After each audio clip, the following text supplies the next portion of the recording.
Amen. So, 500 a month ng sa lupa. Tapos, pag-pray nyo na mayroong magsuko na ano na pastor na katapos ng ano tapos siya lang magpanduan muna sa ano. Yun na yun ang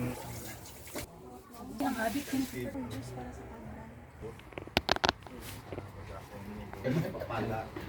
Siyempre, pag maraming mga pagpapala yan, Amen. may iit sarang. Siyempre. Pagsalo, kapasalo mo.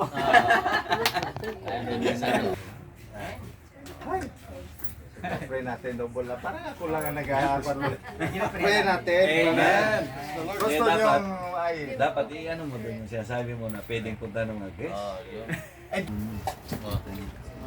Kitabi ng kagban. Thank you for watching. Let's say God bless. Bye-bye. sige, sige.